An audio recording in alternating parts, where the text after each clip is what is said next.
excited about. I want to welcome all of our viewing audience, our friends and colleagues across the United States and around the world. I know we have people logging on from other countries, so thank you so much for being here with us today for this really cool and fun event. I'm really excited to have this conversation. My name is Angela Riley. I am a member of the Citizen Potawatomi Nation in Oklahoma, and I'm a professor of law at UCLA and director of the Native Nations Law and Policy Center, and we're the host of today's event. I want to start by giving a land acknowledgement. Here in California, or in Los Angeles, where I currently am sitting, we are on the ancestral and unceded lands of the Gabrielingo Tongva peoples. So as my introduction, I want to just say a couple of words. As most of you are probably well aware, this is the 250th anniversary or the semi-quincentennial of the United States, or of the signing of the Declaration of Independence in 1776. And on this occasion, we here at the Native Nations Law and Policy Center, we're discussing this momentous event in our country's history and thought it would be important to take some time to reflect on the role that Native nations played in the founding and continue to play in the democratic project that is America. We were particularly inspired around this event by the Declaration of Independence stated grievance against King George III that the settlers had been unfairly exposed to the, quote, merciless Indian savages who were fighting to defend their lands and their sovereignty. So with that, I would like to give just very brief introductions. We have highly esteemed panelists here today whose bios are easily available online, so I'm not going to go into long introductions, but I do want to say a couple of words. I'm really excited to have these two people here with us to unpack these historical and contemporary important questions, and I want to introduce them for a conversation that I expect will feature all of the same energy and strategy and spirited exchange of a UFC fight on the White House lawn. So here we go.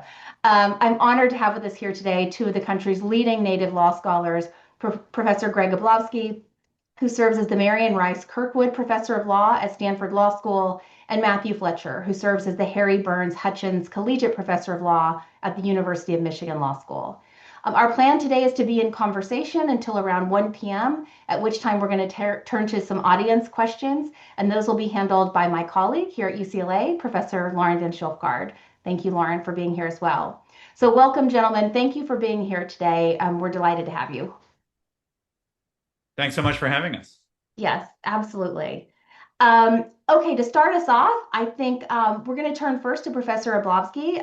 As the law professor and historian in the group, I was hoping you could just sort of set the stage for us and give us a sense of the historical context. So what is going on in the country in 1776, and what did the Declaration's drafters mean to signify by including the claim about the merciless Indian savages in the Declaration of Independence? Okay.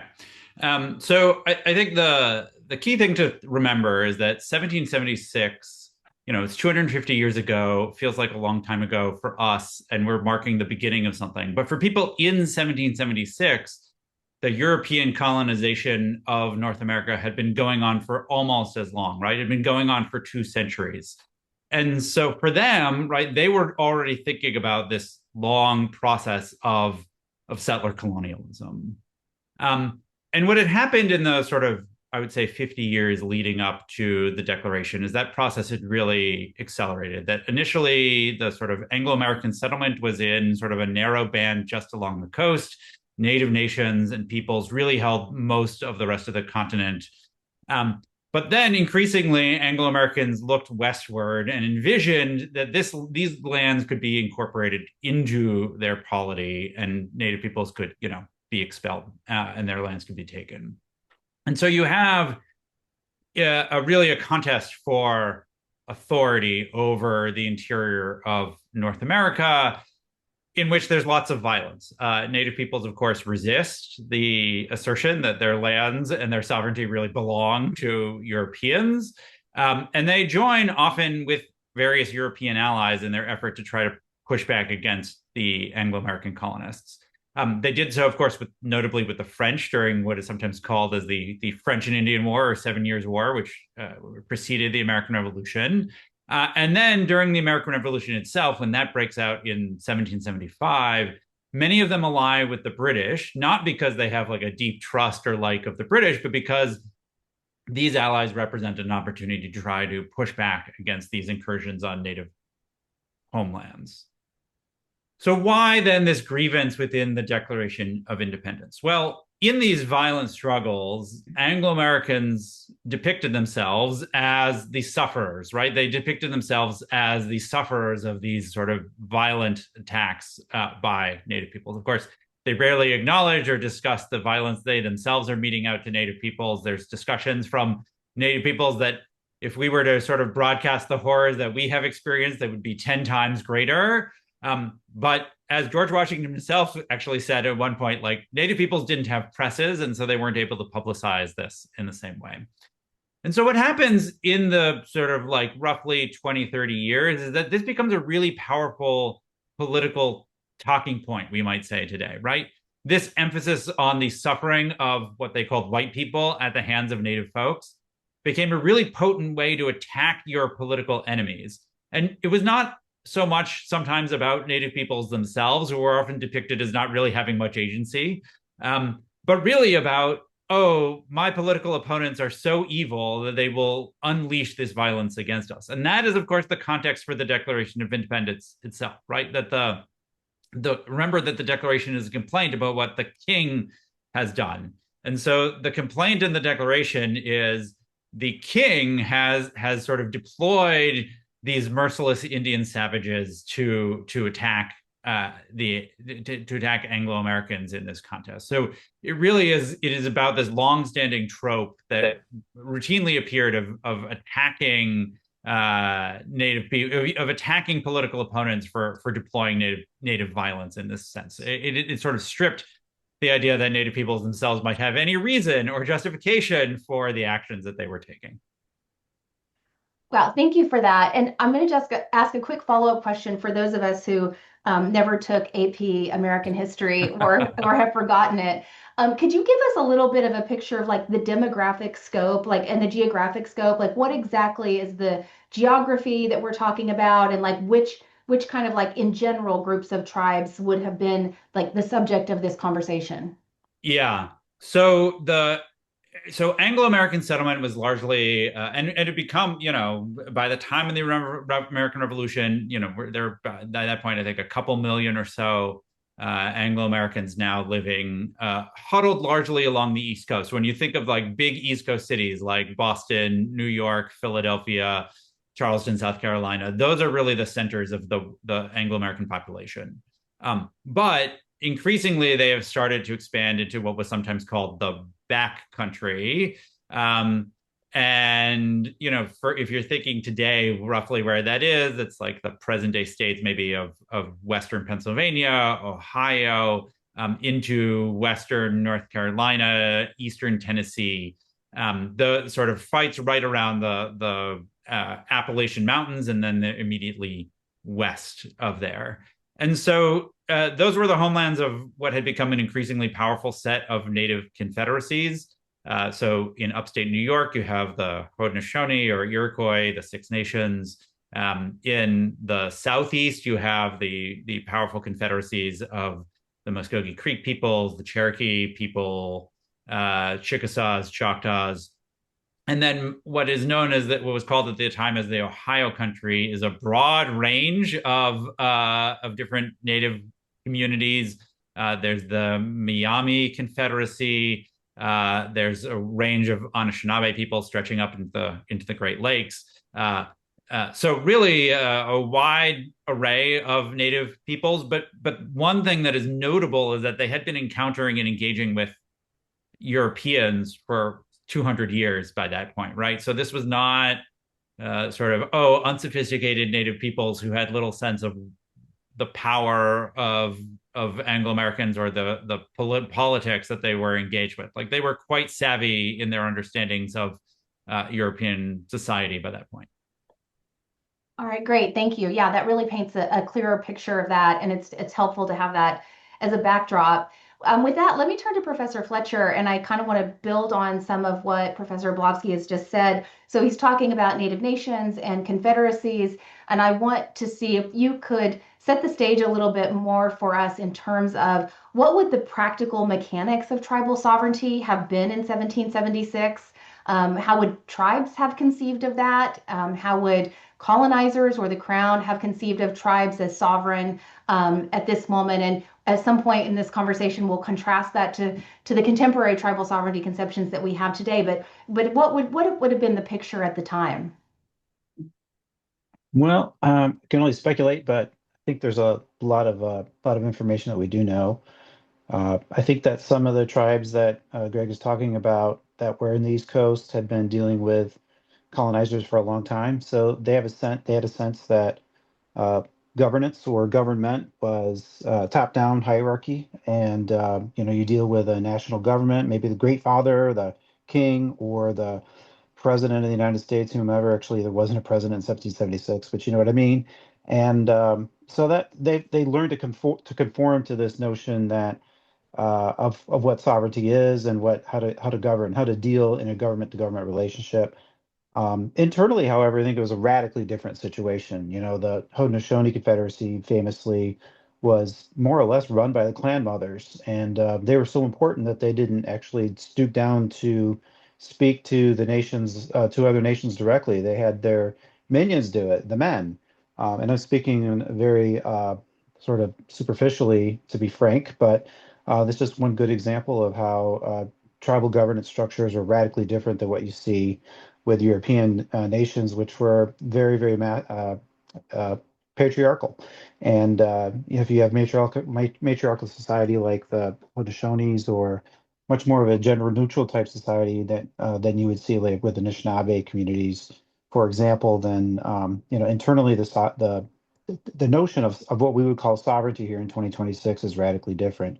I would also argue on a couple of different levels that the kinds of constituencies and polities that you would see in these communities were much broader than what you would see with what you can see in the Declaration. The Declaration is really about propertied white men. It is not about women. It is not about people of color. It is most certainly not about the merciless Indian savages, which I'm sure we're going to talk more about. And the exclusion really of the Declaration is manifestation of what the social contract is. And I've been trying to tell people for a while now that you learn in contract theory that contracts are actually about exclusion, that the people or the entities within the contract are part of the contract, but everybody else is outside of the contract. And with many indigenous nations, I would say the contract, so to speak, is very much more inclusive, not only of all the people and including all the kids. I mean, we're talking about Benojan and Anishinaabe communities who had all the same rights as everybody else did, if not superior rights, because they're sort of super scary supernatural creatures, but that's another thing. But the polities and constituencies to these governments would have included the lands, the creatures on the lands, the animate and inanimate objects, including rocks and trees, and even the supernatural entities like thunderbirds and underwater panthers, like we have here in the Great Lakes. So the notion of sovereignty was non-hierarchical for the most part, and included a vastly larger array of constituencies with equal rights. And so when you look at some of the treaties, you'll see, the United States would recognize the signature of a male on the treaty for the most part. In Anishinaabe communities, they would often draw a picture of an animal, which is their clan, and that is a manifestation of the entities that we look up to. And so there's so much more going on with indigenous governance than the really superficial kind of governance you would see with the colonizing governments. Oh, thank you. Yeah, thank you for that. And we are going to pick up on that in a subsequent question. So thanks for laying the groundwork for that. Just to turn back to Professor Ablavsky for a second, I think one of the things that I've learned in my career doing this work, and I'm sure all of us have had this experience, is that most Americans that I meet don't know that the phrase merciless Indian savages was included in the Declaration of Independence. And if they do, they certainly don't know what its, practical or import of it was. I think this ties into a larger story of the erasure of Native nations and the role that Native nations played in the formation of the country, and continue to play today. So I wanted to just turn the question, and your work obviously is deeply historically based, is to say a little bit about how the role of tribes have been played or downplayed in the story of the making of America, and how should, in your view, how should tribes be discussed and situated within that context? Yeah, I mean, I think for a long time, you're right that for a long time, the story of the United States was often narrated without Native peoples in it. That's certainly if you look, or to the extent they appeared, it was quite frankly in the same vein as they appear in the Declaration, not as people with, well, not as people who have agency or views of their own, but sort of as barriers to white settlements that sort of naturally were going to need to vanish somehow without actually, it would be a magical process in which no one would get harmed. That was, I think, the depiction for a long time. I think that has shifted pretty significantly, I would say, in the last 50 years, right? I'd say the uh, native sovereignty movements of the 1960s and 70s did a lot to put this history on the table. And historians and others have been working to think much more carefully about this history. So I think it is much more in people's consciousness now than it was a generation ago. Um, that said, I still think I at least am still a little frustrated by the way that this history gets thought about, in part because I think to the extent it features progress, maybe especially in sort of progressive or left wing accounts of the nation's history, there is a sense of, oh, this is another sort of bad thing that the founders, quote unquote, did, right? And it gets lumped alongside slavery, sometimes described as the other original sin. And I think what's a little bit what the problem with that, and the reason that I find that flattening, is that it doesn't really grapple with how distinctive this set of challenges are and how actually they are tied up intimately with the very formation of the nation in ways that I think are quite complicated, right?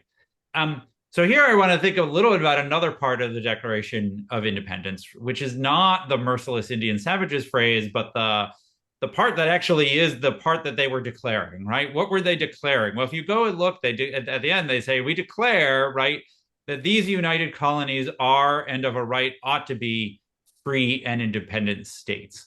And that language, free and independent, was something of a term of art under the law of nations at the time to sort of assert your sovereignty. And so what you see very quickly is that native leaders seize on that same language to describe their own nations, right? They say, we are also free and independent. Just to turn to one helpful quote here, the Mohawk leader, Teandanaga, also known as Joseph Brant, said to an emissary of the United States, we are of the same opinion with the people of the United States. You consider yourselves as an independent people. We, as the original inhabitants of this country and sovereigns of the soil, look upon ourselves as equally independent and free as any other nation or nations. And so Matthew is exactly right when he says the Declaration of Independence was not written for Native peoples, not written for people of color, but they could seize it, right? That the problem is once you promulgate a principle, it's out there for people to take advantage of. And so Native peoples said, well, why is it that you get to be a nation and we don't get to be a nation? We are also nations. We have these same signifiers of sovereignty. And they made this point quite forcefully and to some extent successfully. I think one of the reasons you see native sovereignty written into US law, even to the limited extent that it is because native peoples kept making this point repeatedly throughout US history. The challenge, of course, is that it's hard to have two fully sovereign independent nations on the same territory. In fact, it's not really possible. And so that tension is baked into the very idea of what it is to form the United States. And it's one reason why a lot of indigenous communities, and maybe the Haudenosaunee most notably, right, have long been skeptical about the United States and have resisted the idea that they are in some way part of the United States. And I think that challenge is not really thought of quite yet in the sort of foundational story of the United States, because it's very hard. If the America 250 is in some ways a story about celebrating the creation of the United States, the problem is that the loss that Native peoples experienced in some ways is because of the creation of the United States. In other words, it's the idea that there is a sovereignty that they are part of that they didn't really consent to, that is the challenge. And I'm not sure that we have really thought carefully about that in thinking about this history, rather than just as this is another bad thing that the United States did, which I think is, if you look at the history, also really true and needs to be reckoned with as well. Well, thanks. And Professor Fletcher, I'm going to ask you to also answer that question here in a second, but I just want to ask a couple of follow-up questions from a historical perspective. How would when the framers or the writers of the Declaration of Independence are writing this and declaring their independence, were they obviously include the phrase merciless Indian savages, but how much were they thinking about the role of the tribes from a political and legal standpoint in terms of, we want to be independent states? Are they thinking about where the tribes should be fitting in that context? Are they thinking about tribes as sovereign nations that now they're going to have to contemplate this? And I guess the flip of that too is, would tribes have known about this? I mean, given what you said about the language being used later, I'm guessing yes, but would the tribes have known this was happening? What were the tribes thinking about this declaration? Like, I imagine people were like, where do we fall in this? Do you have any sense of the answer to those questions? Yeah. So let me start with the second one. What did tribes know and when did they know it? I think the short answer is to say this was swept up with the broader questions of the American Revolution that they were keenly aware of, right? And one of the reasons they were keenly aware of it is because British and American representatives were going out into Indian country to try to get Native support and allies in their conflict. And so they were very well aware of the struggle that was going on. They nonetheless are not they are excluded, right, from the negotiations about the war. They are most notably excluded from the negotiations that end the war. And one of the things that is clearest from Native peoples is this sense of betrayal that the British have basically abandoned them to the United States when the war ends in 1783. Right? They say, look, like, you signed a treaty, but we weren't at the conference. We weren't invited. They describe it as something akin to a thunderclap that this sort of falls on them. All of a sudden, right, they are included within a nation that they that didn't exist, and now they have to confront. So I think this is a really profound political earthquake for Native peoples. And the aftermath of that lives on. It doesn't end with the end of the American Revolution. I think one of the key things to point out is that violence within Indian country, right, between the United States and Native peoples, lasts for in some ways it never really ends, but there are intense conflicts for 2 or 3 decades after the American Revolution formally ends. So really, this is a war that doesn't have a tidy ending, and that can be traced back to the Declaration in a lot of ways, and its assertion of sovereignty. How much were the drafters of the Declaration thinking about the place of Native peoples? So they were certainly keenly aware of Native nations, and just because most of the territory of the nation that they purported to build was still Indian country at the time of the Declaration. You would have, if you had sort of polled them, I think you would have gotten a range of views about what they thought the status of Native peoples would be. I think the unifying view was that they would be outside the American polity, in part, right, because Native peoples themselves didn't particularly want to be included within the American polity. That wasn't the vision. The vision was they were going to be separate, maybe self-governing entities. Some chunk of Anglo-Americans tended to say, "Look, these people are wandering savages, and so have no claim to property ownership or sovereignty that Anglo-American law needs to recognize." Another group, however, built on these longstanding practices to say, look, like we've recognized them as independent communities. We've negotiated with treaties with them. We've recognized that they have property rights, and even if we think humanity dictates this, but we also think that just in practical terms, they're going to be powerful for a long time, and so both because of these principles of humanity and because of the political realities, we need to grapple with Native peoples as independent sovereigns, but not, the important thing is they can't be full independent sovereigns because then the United States isn't a nation. And that is the challenge of they're willing to accept native sovereignty to some extent, but they're not willing to brook the idea of complete native independence. In fact, there's a moment after the American Revolution where the British sort of float the idea that there can be an independent indigenous nation in roughly what is today the political Midwest. And the United States says, no, that's our territory. We cannot contemplate the idea that there would be a truly independent, sovereign native state on our doorstep. Well, thanks. And raises a lot of questions that we still are in conversation about today that I think we'll talk about more as we go through this conversation. Before I go to the next question, Professor Fletcher, I just wanted to turn to you and see if you had any thoughts about the story of the founding and where Native people were in it. You've written extensively from the perspective of the tribal perspective and from the Anishinaabe perspective across decades of your scholarship. Do you have anything to add to this about where tribes were at the founding? Well, I'll give you my sense. I think they're in two ways, very, very large ways. Indigenous peoples were an incredible threat to the United States in 1776 and to other colonizers in all of North America. The first way we have a lot of historical data and material about. So, conversations or negotiations, other written historical documentation of communications between the United States and colonizers with tribal nations that focused on aspects of sovereignty. I think that that's the kind of thing that the United States wanted to hear when they would negotiate treaties. That's the kind of thing the British wanted to hear as somebody comes to them as representative indigenous peoples, who's a man who's claiming to be representative of a larger community at the top of a hierarchy of a government. We're going to write down what that person says, whether we disagree with it or not.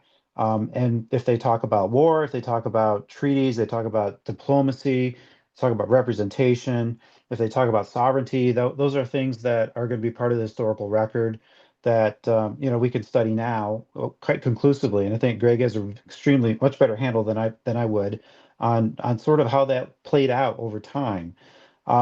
The other kind of threat I think is much more interesting and really is not a part of the historical record in most respects. But you see bits and pieces of it here and there. And the other threat is an intellectual or philosophical threat to the colonizers. If you look at people like Kandiarak, who is a Huron or Wendat guy, a century or so, maybe 2 centuries before the Declaration, he's asking simple questions of early colonizers, like, why do you listen to somebody who's 5,000 miles away that you've never met and you just do what he says? And sometimes claims to be a supernatural creature that you have no evidence that he is what he claims to be. How ridiculous of you to not assume for yourself that you can make your own decisions. That's how we do it. We have an egalitarian society where everybody has a chance to speak, where everybody can own property, where everybody can have their own views heard and has their own ability to exercise their own freedom.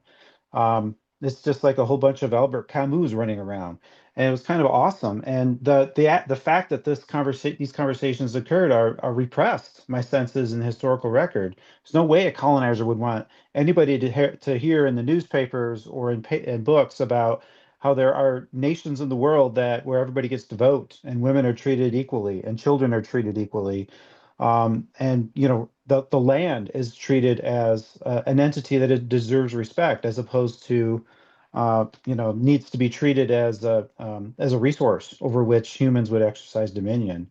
So that to me is a much more interesting story, and unfortunately is not really part of the historical record. And if you look at sort of treaty negotiations in the first, half century of the United States and well into really the full century, the first century of the United States, You look at the records, you're going to see a lot of, there was a big long speech from an Indian that went on for 6 hours and we got bored and stopped taking notes. I feel like if we could be a fly in the wall and memorialize what the native people were actually saying, I think you would find some really interesting stories. There are some manifestations of documentation in Canada where the treaty itself is an explanation by Indigenous peoples of how to live on the territory. It is an acknowledgement that we have some visitors coming in. These colonizers are going to do their thing. And if they want to live in harmony with not just the tribal nations or the First Nations in Canada or Indigenous peoples, but also the land itself and everything that is located within it, here are the rules. This is what you have to do. And that's the kind of thing that would have been left by the wayside, not only just in the treaty text, which is really important, but also in probably most of the historical documentation about treaty negotiations. The only thing the colonizer wanted to talk about was, different pieces of evidence of sovereignty, discussions and sovereignty talk. And they probably left out the part about how you're actually entering into a treaty with the world. At the same time, you're entering into a treaty with a groups of indigenous peoples, and that to me is much more impressive. I'd like to focus more personally on my own scholarship, and I wish others in our field would do the same to talk a little bit about what Native peoples, indigenous tribal nations really are, really what they mean. We have clan system with Anishinaabe people, and that's it's a manifestation of the kinds of creatures that we want to aspire to be like, because they're superior to us. And those creatures, the animals like, I don't know, Mukwa is a bear or Wawashkeshi is a deer, that we want to be like them, and they themselves want to be. Those creatures are manifestations of much more powerful supernatural creatures that we want to aspire to be like. And you don't see that a lot with, Western political philosophy. You don't see that in the historical record all that much. There's a guy who must be followed, and if you don't do what he says, he'll have you killed or punished severely. And fundamentally, that's what the Declaration is about. We're just going to continue this thing that we've been doing for centuries, which is there's got to be a guy or a group of guys. They're going to decide what to do for us. Yes, there's going to be a lot of self-dealing on their part, but that's just part of what governance is, and don't ever disagree with them. And then you have thousands of indigenous tribal nations, the vast majority of which are like, you guys are hilariously stupid in every conceivable way with what you're going with. And there's a different way to do these things. It's actually a much more reasonable way, and it's the way that would actually create harmony between our cultures if you just take a moment to listen. Unfortunately, we don't get a lot of that in historical record. It's there, but it's hard to focus on. Yeah, well, thank you for giving us that perspective. And I'm going to stay with you for a second to turn to kind of the next question that is brought up in the last question, which is that I think, for those of us who work in the field, we see many of the challenges that we deal with across Indian country as being having both insider and outsider status, right? That tribes are domestic dependent nations. We are both within the geographic contours of the United States, but we also have tribal sovereignty that is inherent. But we also, of course, have that limited by the plenary power of Congress and at times Supreme Court jurisprudence. So I feel like this insider outsider role has been present since the very beginning and is still present today. And I was wondering if you could say, Professor Fletcher, stay with you for a second, like, what do you feel is the meaning? What is the meaning at the founding of this insider outsider status, and how does it play a critical role in the development of America as the country that it is? And how do we think about it today as we still kind of, as Indian tribes still kind of occupy that insider outsider role? Yeah, it's a great question. The Declaration and the other organic documents of the United States really absolutely do treat tribal nations as sovereign entities. They're governmental entities. Obviously, this is very well established in a lot of Supreme Court cases and in the text and structure, certainly of the Articles of Confederation and in the ultimately the Constitution. And that's a manifestation of reality that the United States needed the Western lands, the original 13 colonies, as they were colonized and then later on became states, needed a quick and relatively efficient method of taking over the land and the resources there and shoving the people that were located on there out of the way as efficiently as possible. Nothing is all that particularly efficient about any of this. And as Greg points out, very, very obviously, there is an enormous amount of conflict that arises from that. And at the end of certainly in 1776, but definitely at the end of the Revolution, the United States was broke. And my sense is, and again, I'm no historian like Greg, but I'm sure he'll back me up on this. Broadly speaking, the United States was broken, it was weak, and the biggest source of resources for either the governments, the states, the federal government, and certainly uh, property interests, private property interests, were the Western lands, where all the indigenous peoples were.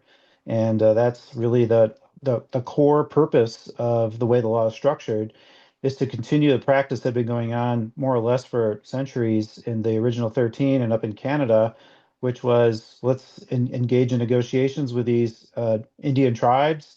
Sometimes we're going to call it a sham. Other times we're terrified of them. And you see manifestations of that even in Supreme Court cases now, where you have justices like Gorsuch and Thomas looking back at the historical record of the framing founding generation, really focusing on wars.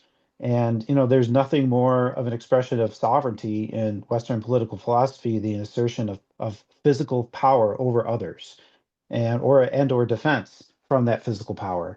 And so I think that is and frankly, going forward, and maybe I'm jumping ahead in our conversation today, I'm finding that the notion in the U.S. Supreme Court of the source of congressional power or the extent and recognition of tribal sovereignty is going to rest in some small respect on this history of warfare and actual physical threat and domination by tribal nations and or the United States against each other. And that I find that kind of perverse, but I think that is really what sovereignty talk often is we're going to negotiate with you because under Western political philosophies, the only way to really assert jurisdiction or sovereignty is to be able to have maintain and extend a monopoly on violence over a territory. And if you don't have that monopoly on violence, you're either going to just give up and lose, or you're going to be in open warfare. And that's the sort of the paradigm that I see looking through the historical record. I think that was present at that time. You look at some of the very earliest treaties between the U.S. and Indian tribes. I think the Treaty of Fort Pitt, 1777 or something, 79, is really a treaty of military convenience. The United States wanted to move troops through Delaware and Lenape territory. In order to do that without getting all their guys attacked, they needed a treaty. And there's not a lot of them, but there are a bunch of treaties like that out of the big corpus of treaties between Indian tribes and the U.S. And that to me is the core, unfortunately, of sovereignty talk and where Indian tribes sit in sort of the insider outsider status. If we're a military threat to the United States, then weirdly enough and perversely, that's a sovereign tribe. That's a sovereign tribe with true sovereign power. Great, thank you, Matthew. And just to pick up on that and take it a little further, I'm going to go back to you, Professor Ablavsky.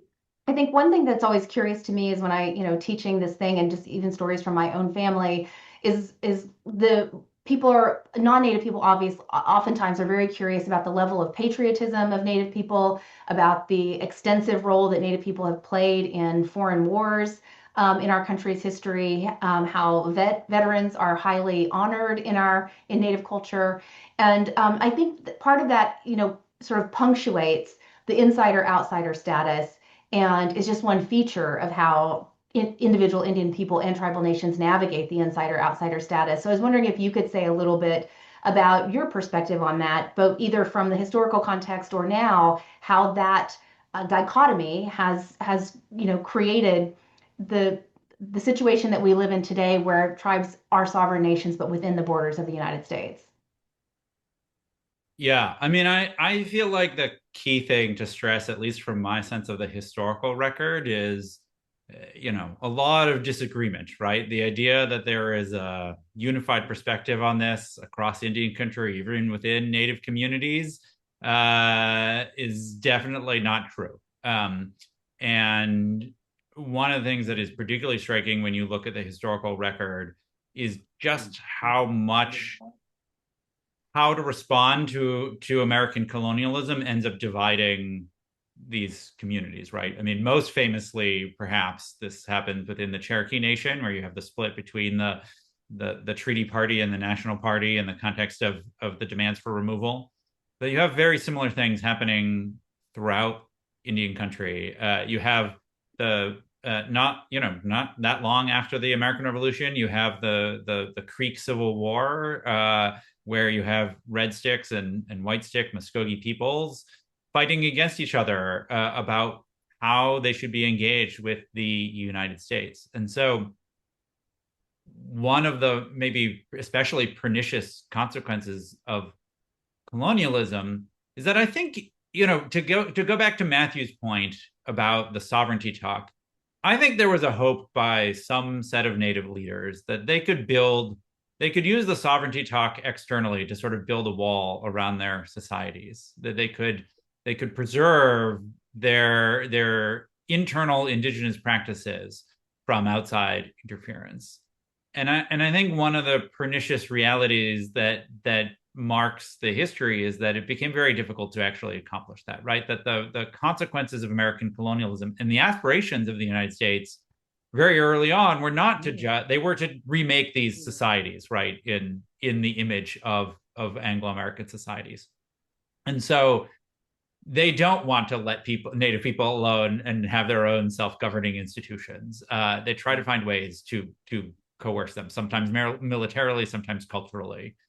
And so it turns out to be very difficult to maintain that sort of internal space, and it fractures native societies. And so when I look at the history, what I see is, native peoples having to grapple with colonialism in all sorts of complicated ways. And I think, a lot of native people have divergent and complicated views about what it is to be American. Sometimes, the same people have complicated and divergent views. I'm non-native myself, so I don't, for me, my relationship to the United States is my family are immigrants, and that is its own set of relationships to the United States. But I think what you see is really a remarkable diversity of reactions, and some groups feel very keenly their patriotism, and other groups still demand independence from the United States. There's of course a lot of native Hawaiian folks who would like to restore the Hawaiian kingdom and break away from the United States. So I think we should be the complexity of that insider outsider dichotomy and the ambiguity that creates pushes difficult choices on those communities, right? And I think that's one through line to the history is just often Native peoples were confronted with a set of really difficult and often terrible choices, and they fractured on how to address those. Yeah, thank you. And it's a good reminder. I mean, as we all know, there's a huge range of tribes and a huge range of voices, both, from tribe to tribe and even within tribes. And those conversations are ongoing. And I don't think there's ever going to be any kind of, sort of period to that sentence as long as we stay in the political and legal context that we're in now. I wanted to pick up on one more idea. We'll have a few more minutes before we open up to questions. The one thing I wanted to hear you all talk about, I've spent a lot of my own career writing about cultural property rights and the role that certain stereotypes have played in really, causing enormous harm to Native people over the years, caricatures, stereotypes, etc. It's interesting to me, of course, that one of the terms that's used that sparks this whole conversation is to call Indians savages, which is, of course, as you said, a term that's being used at the time. And then we see it play out again and again. And I mean, for me, a lot of this is typified by the 1950s Hollywood Western. But we see it, in many, many contexts. And a lot of people trace mascots to that concept and so on and so forth. But it's interesting to me that we see circumstances now where Native people are reclaiming the savage term. And in some ways, like we even see T-shirts that say Merciless Indian Savage and that kind of reclaiming that's happening. And I do think, and again, I think this kind of ties to the role of Native people within the United States. the extent to which veterans are honored by tribal communities, the extent to which people who have been willing to fight to protect tribal sovereignty, to protect lands and resources, whether that's actual physical fights or if those are legal battles or metaphysical battles. But I think there's a lot of respect for that and for the pushback. And so there's kind of a reclaiming of the savagery. But then, on the other hand, of course, I think people recognize its enormous negative consequences. So I'm just curious how you think about the use of that term in the Declaration, and then whether that impacts at all, and I'll start with you, Professor Ablavsky, how that impacts at all your view on, I know you're non-native yourself, but from Indian country looking out, how that should impact the way people think about this 250th anniversary, and whether and to what extent it's something to be celebrated. In my own experience, I just got back from DC and doing some work there, and I've felt like outside of Indian country, there's not a lot of conversation in the country about the role that tribes played in the founding, and how to really think about where we are today in that context. Uh, Great. So I think, one thing to think about, because as a historian, I always want to situate things in their context. And so, you know, I think we rightly classify the term savage in this context as a pejorative slur, which is how it was used at the time. But we should also think about what was it that the people who were deploying it thought that it meant. And I think what they thought that it meant was they believed, based on their sort of like anthropological perspective of the era, that peoples of the world were sort of on a developmental spectrum, right? That there was sort of like a universal story of progress, and that some people were less developed, less civilized than others. And so when they used the term savage, what they were signifying was that native peoples were lower on this path toward progress than Anglo Americans. And you see this actually in what Thomas Jefferson, who wrote the Declaration, writes in the notes of the state of Virginia. That is expressly what he says about native peoples, right? And sort of compares them almost favorably to African peoples whom he believed were sort of biologically inferior. Native peoples, he thought, they just haven't had the opportunities to become civilized. And so I see echoes of this anytime people sort of describe native institutions and peoples as, sometimes you still see the term primitive get thrown around, although that is less common today. But I'm sure we're all familiar with, in the context of federal Indian law, people describing various native institutions as not developed or modern or sophisticated, right? They're Supreme Court opinions that we all teach that use this language to talk about tribal institutions. And so, I think one of this idea that there is a hierarchy, and that hierarchy is classified by sort of the familiar Anglo-American institutions, and tribes are sort of on some path toward there, but maybe haven't yet accomplished it. That, I think, is the persistence of this trope of savagery, albeit laundered through modern discourse. So I think one of the interesting things is the way that the language gets changed and sanitized, right? It'd be shocking to see a Supreme Court justice describe native peoples as savage today. Although I will note that Akil Amar at Yale came kind of close in his in one of his recent books. But nonetheless, it would be shocking to see people deploy that language today. But the ideas are still appearing, right? They're in the work that those concepts were doing. And so I think that's something to pay attention to.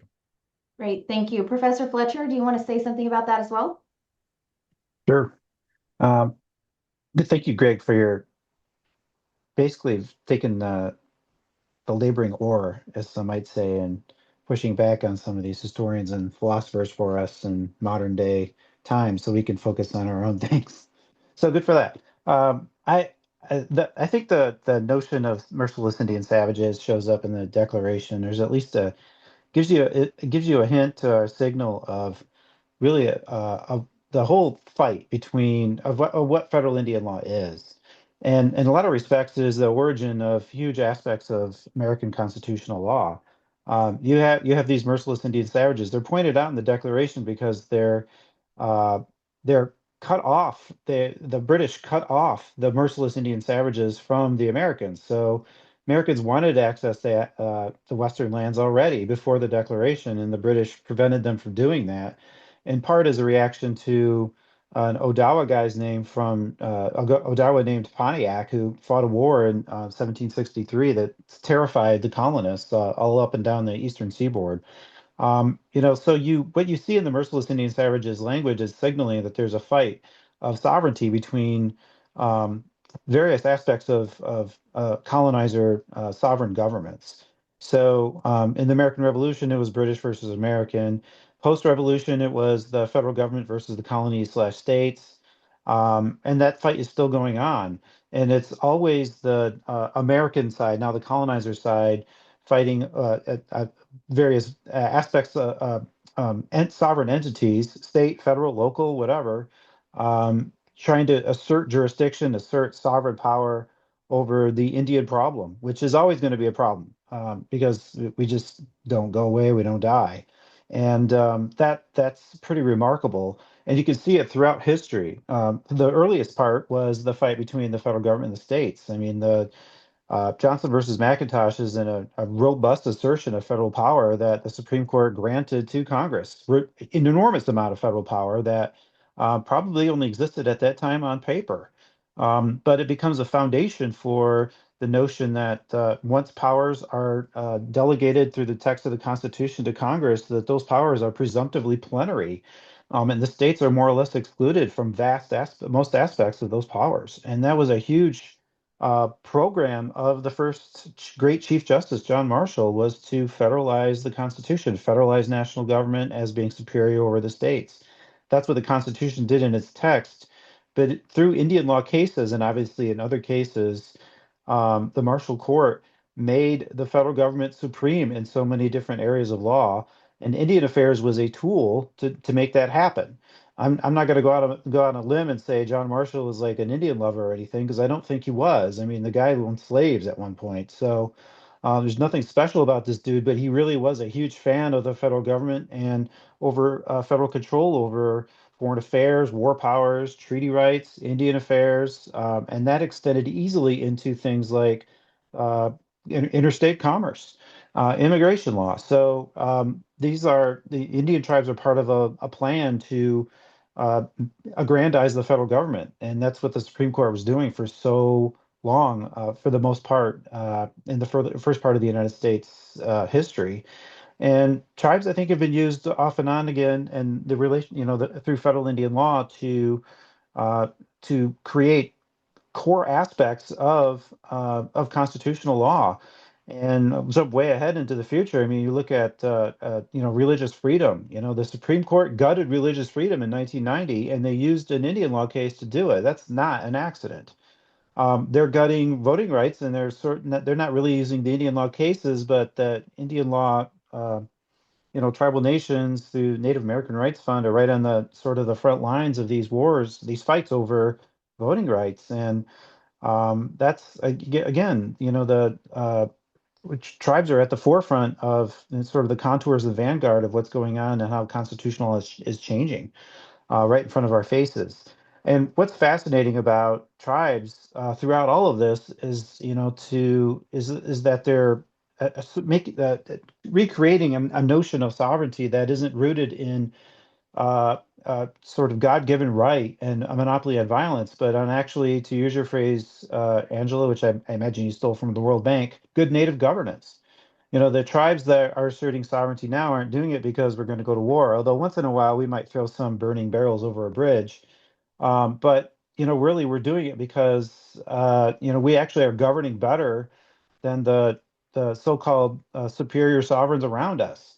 And I always point to the way that the Creek Nation litigated the McGirt case brilliantly to point out that Creek Nation and some of the other tribes in Oklahoma are governing their territory better than Oklahoma or its subdivisions ever did and ever will. In a lot of respects, there are parts of Oklahoma that they're just not governed by the state and local governments in any meaningful way, and the tribes have been stepping in, and that to me is the greatest assertion of sovereignty. And your work, Angela, showed how that is really the sort of the 21st century version of what real sovereignty is. And it's so telling what an embarrassment tribal nations are to the United States and many state governments right now, as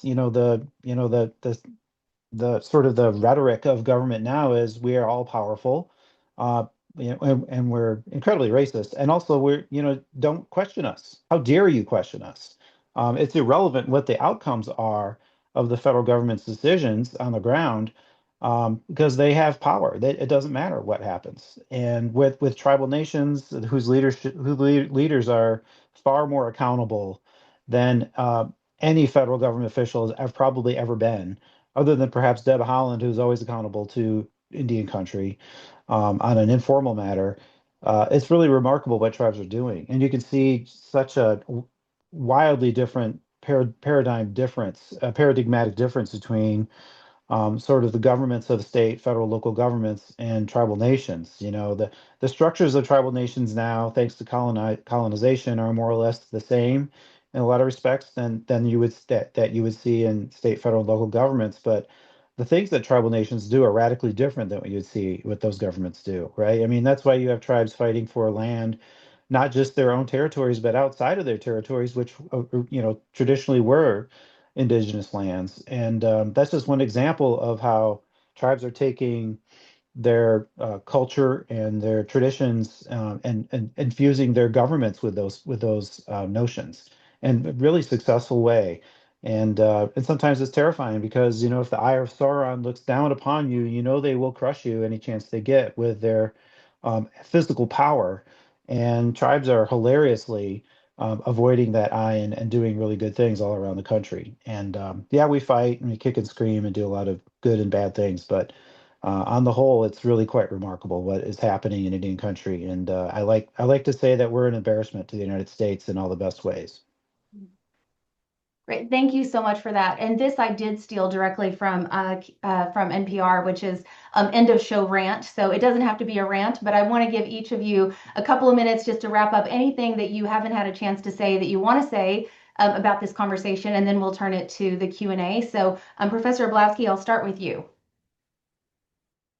I think in your last question, you asked a little bit about how should tribes feel about the 250th. I don't know that I can answer that question, but I'll just tell you a little bit of how I feel about the 250th, which is that sometimes being a historian is a little bit of a lonely job, because what everybody wants from the past is they want to use it for their own purposes, and I feel like especially in the moment we're in, everyone is sort of the way in this partisan environment, the 250th is, rapidly turning into this broader referendum about is America good or bad? And I just feel like that's a really, almost meaningless question, right? It's very hard to assess that with individuals, let alone the remarkable complexity of an entire nation.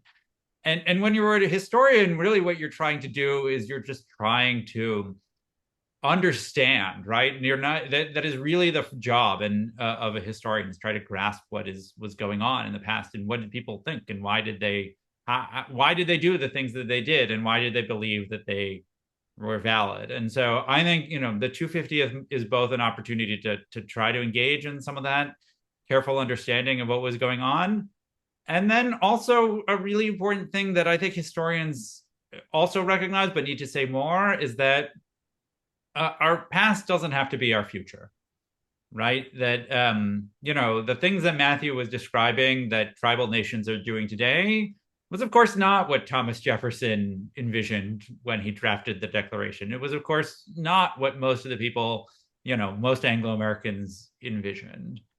It probably wasn't even necessarily what a lot of Native folks envisioned, or very different, right, from what Native leaders thought the world was going to look like in the late 18th century.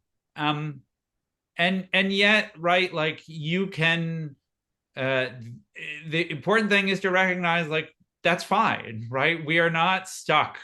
Nations grow, they change, they develop over time. And the fact that, Thomas Jefferson said hateful things about Native peoples, the fact that Thomas Jefferson also said some things about how Native peoples could have sovereignty forever. Those are both important things to think about and grapple with when we think about the history of the United States. But they also, I think, very much should not guide or bind us today, right? We collectively, as a nation, as the United States, need to figure out these questions, guided but not dictated by what has come before. And so that, I think, is what historians have to offer, is to say, actually, like, you are free to make your own choices. Like the United States is an ongoing project, not something that was like, you know, they pressed play 250 years ago and now we're just helplessly following along as the Spotify track unspurls. Great, thank you. Professor Fletcher. Yeah, I think the language of the merciless Indian savages was, my sense is in one way it could be construed as a little bit being facetious on behalf of the drafters of that language. And we first got to start to recognize, and I think a lot of indigenous peoples do in the U.S., that this is our country. And when we entered into treaties with the United States, those were treaties of kinship. As Rod Williams, our favorite legal historian, has taught us in linking arms together. For a lot of tribal nations, those treaties were an open-armed, welcoming ceremony into reciprocal relationships with what we now would call our colonizer. So it's sort of ironic that the United States call us savages, and at the same time, I think there's only been a handful of years, maybe less than 10 or 15, in the entire history of the United States in which the U.S. has not been at war with another nation.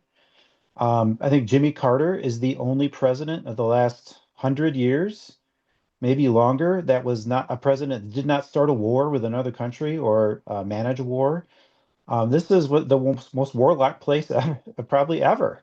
And there's a lot of bad things going on here. You've got we have the death penalty. Most civilized nations in the world have gotten rid of that a long time ago. We have a lot of pretty awful things going on in this country, and yet indigenous peoples are pretty much resoundingly acknowledged by sort of the political legal elite that they are sovereign entities with the ability to assert governmental power over people within territories, including our members and many times others as well. So it's a real mix, and I really appreciate the acknowledgement that tribal nations have sent many of their children to fight in wars on behalf of the United States. Those are our relatives.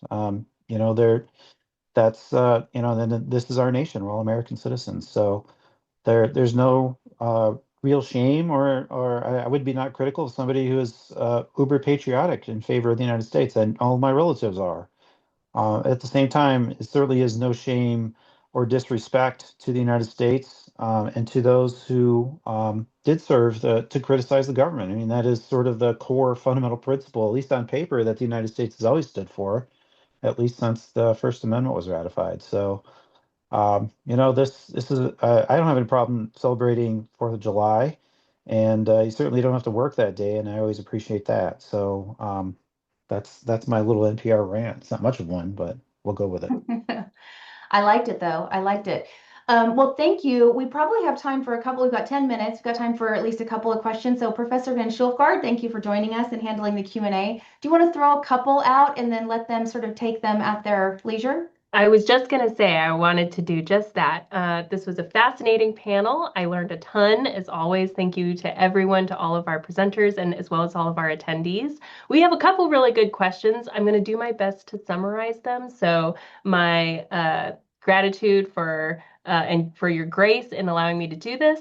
At least one question sticking in 1776. How might we think about Indians, including California Indians, but all of the Indians outside of the original 13 colonies? How should the Declaration, both in 1776 and today, impact how we might think about how they're postured in relation to the United States?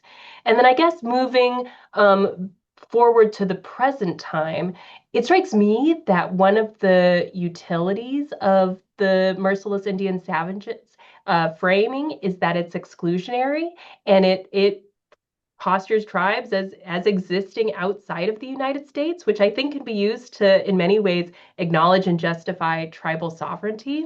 On the other hand, I think about Melody McCoy, who at the most recent Federal Bar Association India Law Conference said that she wishes the United States was proud of Native people, and that they don't seem to express that kind of pride, particularly when it comes to defending tribal interests before the court. Thinking what the United States might say today if they were to draft a declaration, not necessarily of independence, but of continued establishment. What would we aspire, and what might we anticipate the United States would have to say about Native people today? Great questions. I'll let you guys jump in and take either or both of those. Well, I'll say one thing. I'm glad to hear Melody's name drop today. She's probably one of the first, if not the first, Native person to graduate from my alma mater, Michigan Law School, and one of my favorite people. And I think that's the question she raises, very rhetorical, is very, very important, which is, yeah, why don't they exercise, demonstrate pride of indigenous nations? That I mean, there's incredible amount of creativity going on in Indian country right now, that is being borrowed left and right by local governments as being, to being good aspects of good governance. And in a lot of respects, the for a century or more, the political theory of federalism in the United States, um, which it arguably it originated in some respects from indigenous nations in the East Coast, is about this notion of the laboratory of democracy, that every state serves as a opportunity for creative uh, experimentation on best governance practices. And in a lot of respects, there really isn't any of that stuff anymore in the United States, not nearly as much. But there's 575 federally recognized tribes, and they don't really have a choice but to be creative and to think outside the box. And so there's an enormous amount of interesting things going on in indigenous justice systems that I think that we should all be proud of. And there are bit players out there. Some of the Michigan Tribal State Federal Judicial Forum and other judicial forums that work with tribal state cooperation are really learning a lot from each other around the country. And I think there's an enormous amount of goodwill and emotional attachment to this work that is happening on the ground in a lot of respects through tribal justice, Indian Child Welfare Act implementation, that sort of thing. So I see a lot of really good things going on. Yeah. So on this, on the question, I think one of the reasons that the United States doesn't feel proud is this sense that I talked about earlier, this sense that the history is shameful, and it often is, right? And so there's a sense of embarrassment of the things the United States has done to Native peoples. But I think what would a declaration look like today that would be celebrate Indigenous peoples? I think it would both, part of it is just acknowledging the pluralism of the United States, right? That recognizing that you can have a country with lots of different peoples that is still a country. But maybe even more fundamentally, and this gets to the question I was talking about earlier, that you can have a nation that has other nations within it, and that does not obviate or destroy the idea of still having national unity, right? That it is not necessarily a threat to the nation nor the equality of the people in it to recognize that there are also, these self-governing peoples that are engaged in precisely the kinds of experimentation and exercise in self-governance that Matthew is talking about. I think one of the things that I've been mulling over is, this is actually also the 250th anniversary of the founding of Yerba Buena, now San Francisco, and yet somehow that has gotten much less attention, even here in San Francisco, in part because, of course, it was not part of the United States when in 1776. And I think part of this also is our failure to grapple with the pluralism of the United States as it came to be, right? That we've narrated this history the way that for much of the 19th century it was told, right? It's a story of English people, right, who came to the East Coast and then spread westward. And that is, of course, not at all the story. The story is lots of different peoples and interacting, colliding in all sorts of complicated ways, right? Latino peoples, French people, Russians, all alongside the original indigenous inhabitants. So we need to think about how we build a national narrative that acknowledges that pluralism as well, that recognizes like this story of a single originating moment of the nation obscure is actually like what has come to be the United States had lots of originating moments and lots of complicated things, and that the trajectory of California is a different story from the story of the East Coast. I've become increasingly interested in early California history, and one of the things that is amazing to me when you look at early California is that from the beginning, right, the state of California was one of the most diverse places, I think, on earth. That was true, even when you're talking about indigenous California. But it's especially true if you're talking about this moment, right around statehood and the gold rush, where people from all over the world flooded into the state. And you see this extraordinary discomfort by the Anglo-American ruling elite with just how diverse their state is, and the threat that it represents to their claim to authority. But I think that, yeah, and that's true for that's actually true for the original 13 colonies as well. That they were from the beginning a vibrant, pluralistic place where people spoke different languages and came together. And so, I think acknowledging more of that history, and I think that's both a story about immigration and a story about the relationships with indigenous peoples who are also incredibly diverse, and have been flattened together into this single category of Indians. I think that would be a great new national narrative. Yeah, that's great. Thank you so much for that. And that was kind of part of my question of like sort of how would Native people, especially outside of the colonies, have thought of that moment? And many of them probably wouldn't have known it was happening. It didn't resonate with it. It had no relevance to them. It's a very complex story. I think the takeaway from a lot of this is that there's way more complexity than there is one note, one moment, one story, one viewpoint. We have 2 minutes left. Professor Van Schilfgaard, do you have a 15-second long question that might be answered in 30-second long responses that you would like to throw out there? No.